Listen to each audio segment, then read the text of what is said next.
Welcome back to another episode of Gamblers Grind Podcast. It is your boy Make-A-Wish here.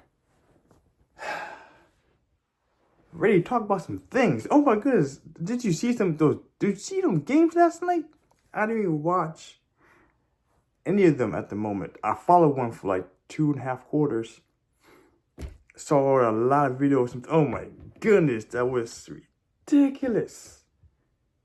Why? So basically, if you guys happen to watch the Lakers Nuggets game, video I posted yesterday, there was a little bit of information, but the biggest thing that we want to take out of that though was yesterday Lakers were supposed to win that. And if you guys happen to see that parlay I did, that included the Lakers victory, that should have been gold. Should have been gold.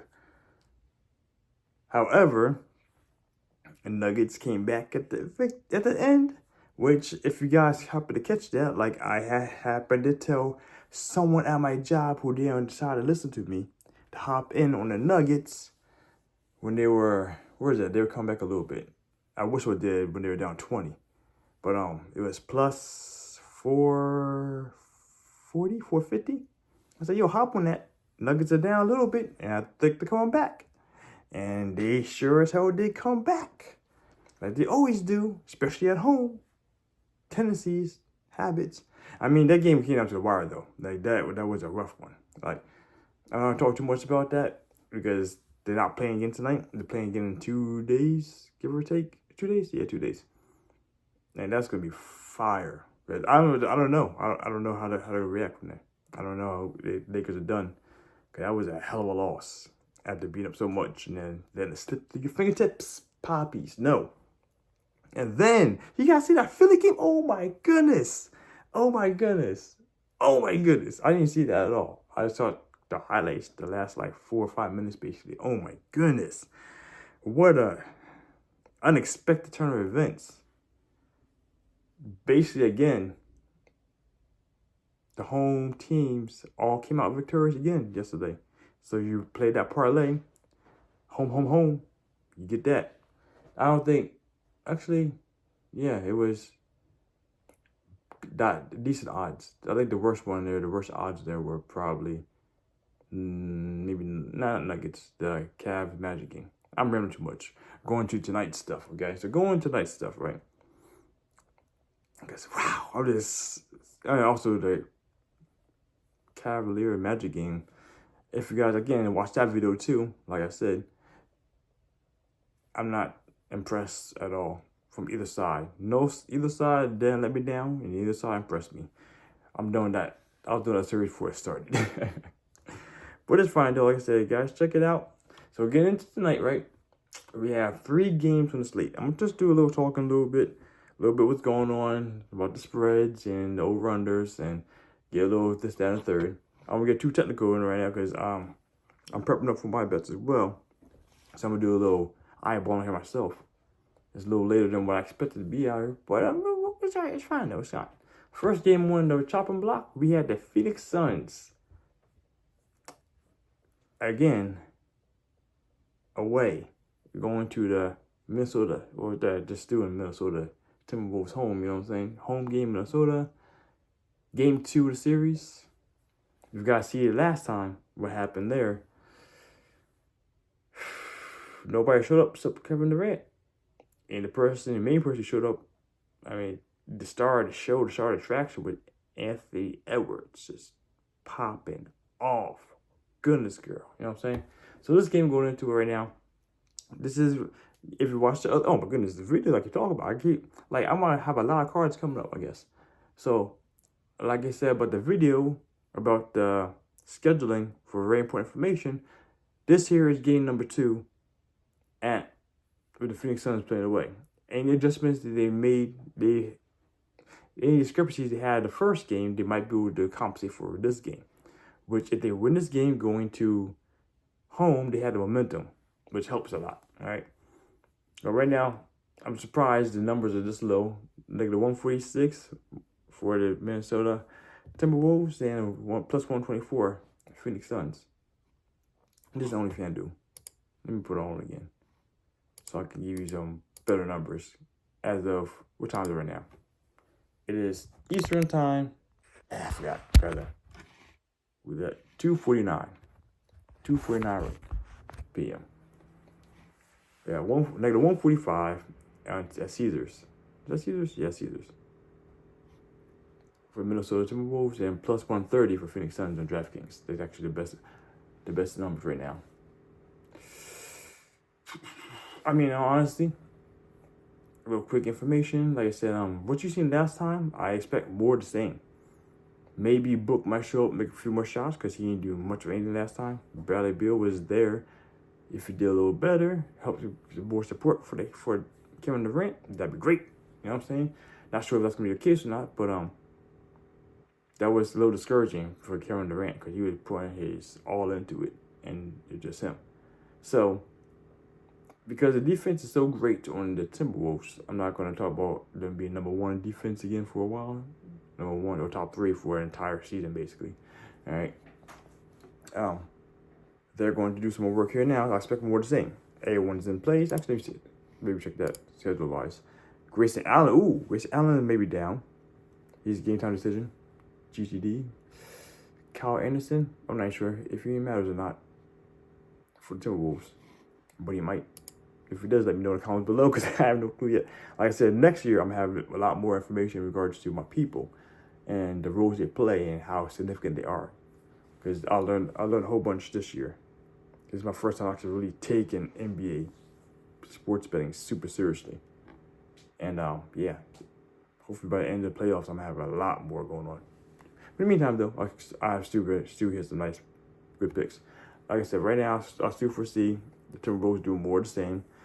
I don't expect them to be just a sweep in the series. Like I said, watch the other video, but I do expect them to keep playing exactly how they're playing for the most part. The big man's down low, and the Suns got to score more points on the perimeter or on 3-point range. You know what I'm saying? I don't see them winning tonight, so I'm favoring the money line. I should say favorite money line because we are still at -3. Best at -110 at FanDuel for the spread for the Timberwolves, and of course +3 for Phoenix Suns, which is high as Finch hopping on.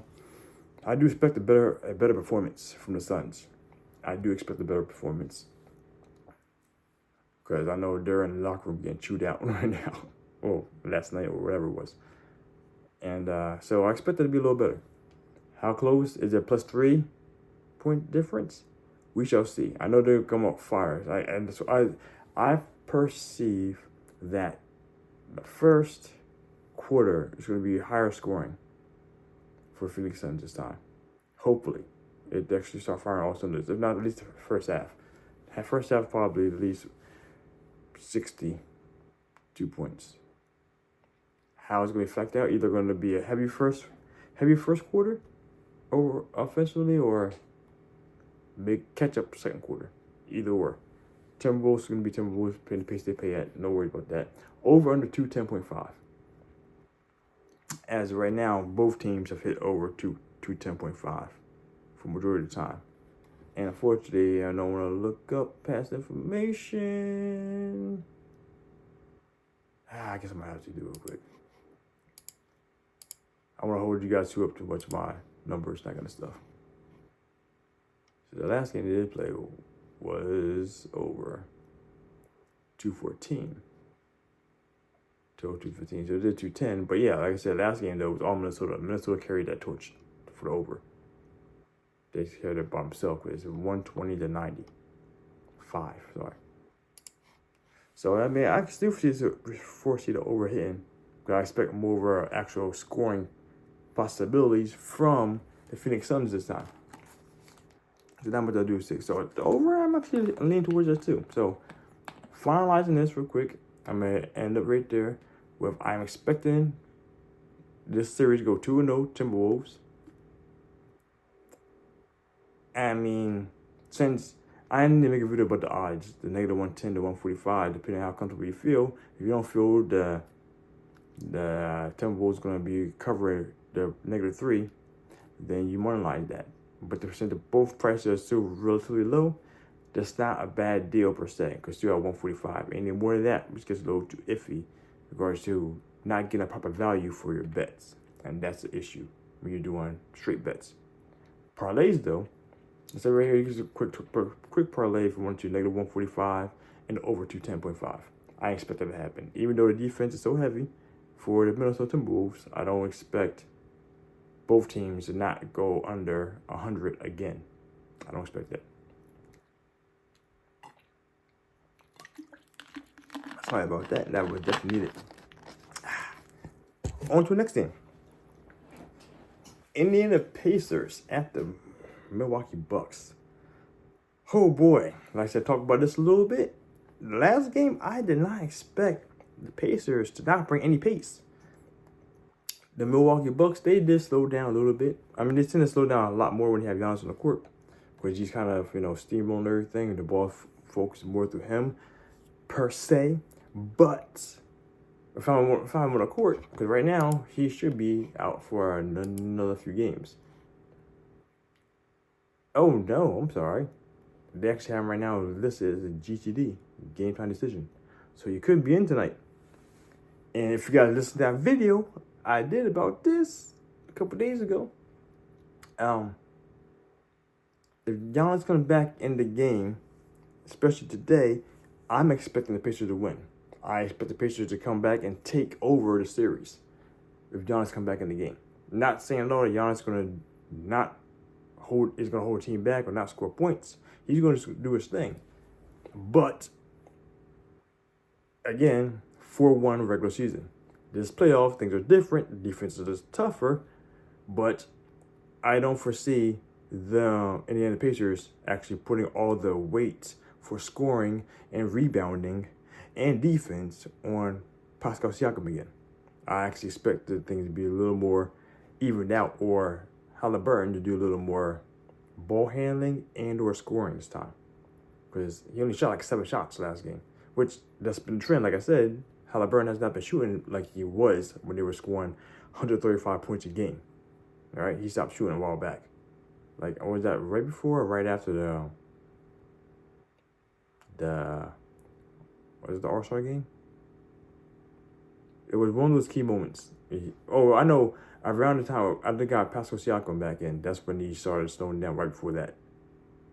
And then the pace dropped. They still scoring a bunch of points at times, but the defense went up. Pace dropped and defense went up. I said that in the last video. But that didn't change. It's very important. And now with, again, like I said, if Giannis come back in this game, I do foresee Indiana Pacers actually going to win this game, because everything changes. Because last game, they let Dame go crazy. And what Dame do? 35 points by halftime, all right? I mean, I should say for the whole game, because he stopped shooting the ball, basically, or he stopped making points at halftime. But 35 points by halftime. Dame was allowed to shoot, and he went ham, all right? I don't see that happen. If Giannis on the court, it doesn't happen. And actually, that's a prop that I will consider looking into myself, because if they put Dame back down to his regular 24.5 over-under, he probably going to just hit that, barely hit that, because that's what his thing is. He just barely hits it, or he's right under it. And I would say he's probably going to barely hit it, because what he did last game, I foresee them let him go, not ham, but let him off, let him put the leash on him, but reel him in just a little bit, you know what I'm saying?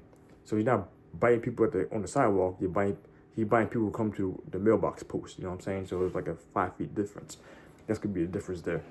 So I foresee that happening. And if that's the case, that's Giannis back, that's going to happen. If Giannis isn't there, the over, wherever the over is, I foresee him probably hitting again. Because this time that might probably like a 30.5. They probably overinflated over last game, because last game was crazy, right? Excuse me. Is Dame a character who is able to back-to-back 30 plus games? Yes, he is. If he's the one funneling all the shots to him again for the playoffs, since they have something to prove that they're still a good team, I will imagine that'd be the case. With Giannis back one, that changes again. The dynamic changes. I don't foresee them letting Dame go crazy with Giannis on the court again. Don't foresee that happening. But again, like I said, if Giannis on the court, I do foresee the Pacers are going to take the dub. And with that being said, the money line and the spread for this bad boy. The best one is negative 110 at DraftKings for the Milwaukee Bucks as the favorite, and even money plus 100 for Pacers. Because I'm guessing that the bookmakers are feeling the same way I'm feeling about this one. Giannis come back in the game, that changes.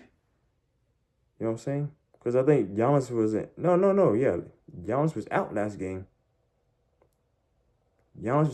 game. And the Pacers were +3. And right now, they're +1. So, like I said, I could be doing something about that. Let's see if I'm right. And if I'm right, I'll make sure I let you guys know down in a quick short or something like that. Because that was actually, I said, I like to follow patterns and trends. I like watching numbers, analytics, that kind of stuff. But I don't always use that for my bets. Because I'm very good at following trends. I'm noticing those kind of small things like that. But like I said, the +1, -1, Milwaukee Bucks. Negative 110 for the -1 Milwaukee. And negative 105 for the +1 Pacers. That is, like I said, this is a pick'em. And this one is over 223.5. That's going to be the favorite for this game. Now consider, sorry about the blurriness, consider that last game, they didn't hit 220. They did not hit 220. That was a unexpected little game. Because the boys in the Pacers did not bring the shots. Did not bring the score ability. And that, what was it? Yeah, 94 to 104? Sorry, 94 to 109. Had a good 213 in there. Goodness. 213. I'm sorry, that's 203. That's some Chicago Bulls Knicks type score right there. Or Heat. No, Chicago Bulls Heat type scores. Goodness. Yeah, happens to the best one. Happens to the best of them. All right, so yeah, 203 there. So, like I said, with that being the case, if the same thing happened like last time, I don't foresee the over being touched. There actually might be another one. There actually might be another time when the over at 223 where Pacers game is not going to be touched here. If the same thing happens. I'm a little speculative, but this one I'm going to speculate on. The Bucks really controlled the pace last game. I'm sorry. I don't know. I can't fully commit to this one like I want to. Like, my heart says Pacers are going to win this one. And Pacers are going to win to be higher pace. Like I said, if Giannis is back, put it like that. Giannis is back, Pacers win over 223.5. Giannis out, Pacers slower because of the defense they'll be forced to put on them. And it's going to be an under. That's my speculation right now. Because I'm like I said, it's going to be more the same if Giannis isn't in there. But if it's not in there, things are going to change it up. That's what I'm feeling really, really good about. So, again, for my parlay players out there, either one doesn't matter. +1, -1. Me personally, I'm looking at the Pacers, even money for the money line, with the over at 223.5. Just a little quick 2-leg parlay. Or you can put everything together if you want, like I would do, just for a little sprinkle. All my picks there. That's what I like to do. I like to make my parlays like that, and then I actually just take all my picks when I have time and then make it to a nice little sprinkle. Just a little quick $2, $3 on 18 legs. or however many legs I have. Like right now, for this one here, if I actually just did the winner and the over-under, that's 6 legs. Not too bad, you know what I'm saying? Decent. Actually, I would probably put like a plus like 1,400, give or take. Actually, I'm gonna find out at the end of this. If I was to parlay, it would be at this. Well, I got all this stuff. Not there yet. But either way, on to the last game for the evening. The Dallas Mavericks going again for the third time at the Clippers. Second time. All right. Oh my goodness. Do you see what happened? I talked about that in my other video. You know, the video that you guys pointed to a couple times. You know what I'm saying? The Clippers got in that ass. There was no other way to say that. Oh my goodness. Mavericks, I mean, the boys showed up. Eventually, Luka showed up in the fourth quarter. Kyrie showed up in the third quarter. Before that, though, it was a bunch of nothing. Like I said, that bet I made where they scored 2 points in 8 minutes time happened in the second quarter. That's Dallas Mavericks. Amazing bet that was. I'll tell you that right now. So yeah, right now is another pick'em, a negative 115 DraftKings for the Clippers, and plus 102 for the Mavericks. I expect there's going to be a better showing from the Mavericks. I expect there to be a better showing. And hopefully they took that belt to the role players and they will get the role players more involved to score some points and do something helpful for the team. Because last time, it was basically just Kyrie, Luka shit show after a while when it finally when it actually got moving. The train got moving, they got some points on the board, but that was rough watching. Because my bet didn't stand a chance. All right. And then we have here for the the spread is negative 1.5. Pure pick'em. Negative 105 for at MGM bets. Bet MGM, sorry. And then negative 105 for the Dallas at Caesars. Pure pick'em. And then last but not least, I said there's no favoritism. I mean, like I said, I imagine the Clippers are going to clip them up. Because, let me see, Kawhi was in last game, and they went to work, right? Kawhi's back in the game time decision. Let's see actually what it says right now. Leonard Nee is officially listed as questionable, but was present for the Clippers morning shoot-around before Tuesday's game 2 against the Mavs. The boy's name, Young Music. Of ESPN.com. Analysis. Leonard was ruled out for Sunday's game 1 with his ninth consecutive absence, but had a chance to return Tuesday. The Clippers will likely decide the veteran's availability closer to 10 p.m. Tip-off time after seeing how he fares in pregame warm-ups. If Leonard is ruled out again, expect P.J. Tucker and Amir Coffey to pick up extra minutes. Good information right there. Never forget that.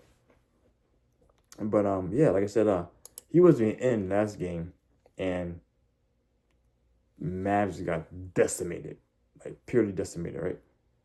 It was just sad. It was just sad overall. The defense just crippled them. The offense was whack sauce too. So yeah, I expect it to be more the same, if not worse, with Kawhi in. Because like I said in the last video, that this is one of the few times when a player come back in the game and it actually gets worse, like near guaranteed from injury. Kawhi comes in, the ball's not flowing through him for offense, but his defense is a big impact. Huge impact, okay? So here for the over-under is 216.5. This one, again, it's hard to call this one. Like, all depends on what happens. Because I don't foresee James Harden slapping the team up for 28 again, or 26, or whatever it was.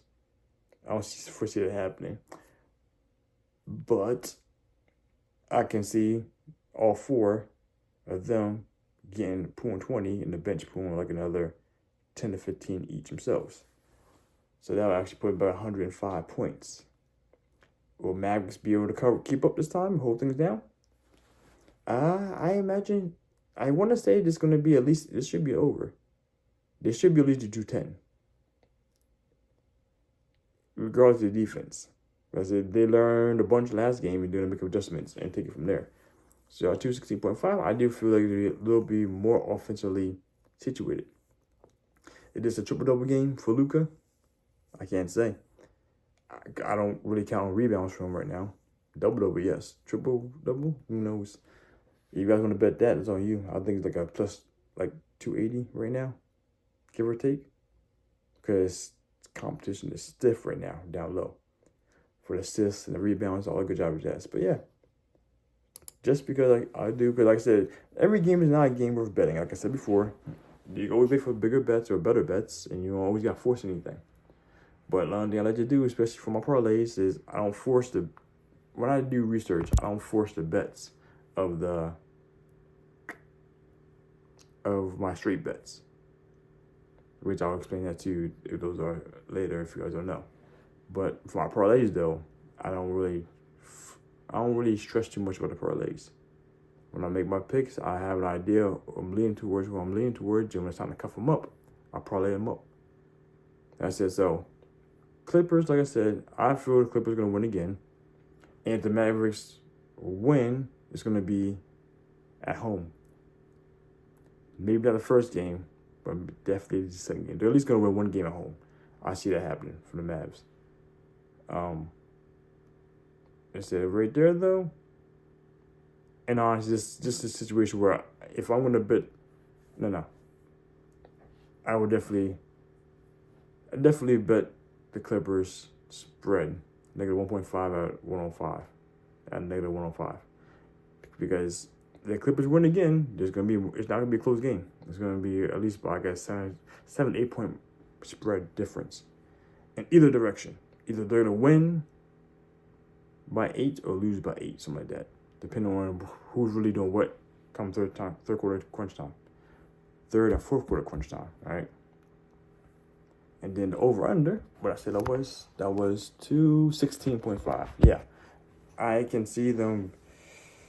If they miss, they're going to miss by like 2 points. But I do see the over being touched this time at 216.5. Both teams are relatively not slow pace, but they're slow. But they're not medium though, you know what I'm saying? So we'll see what happens. I'm definitely leaning towards over though for that game. So the quick rundown. If I was to make a parlay tonight, which I just might, I'm leaning for all three clear up. It's going to be the Timberwolves at the -3 spread with the over 210. I'm looking at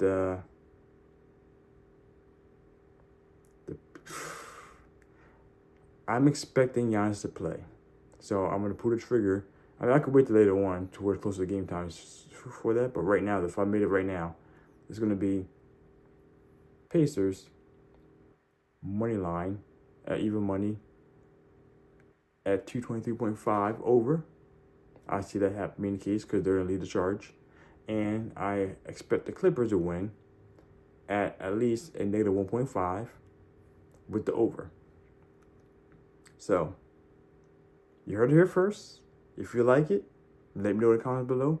If you disagree with my thoughts, let me know down in the comments below, because I'll take all insight, because I like listening to videos and information about others, because that's the one thing about this game is that all information matters. Our insight helps, and making better bets all comes down to how open you are to information and what you're going to do with the information you get. I'm never opposed to getting more information, and I'm not the best person making picks. And when I say that about everyone. I don't care how good you are. You're not the best person making picks. There's a lot of information to go. There's a lot of things we always miss. Hence the reason why we all call this gambling. But yeah, like I said, let me know in the comments below what you think of the picks. And if you're riding with the boy, let me know. I much appreciate that. As always, my friends, happy gambling grinders. Let's go out there and make some money, all right? Peace.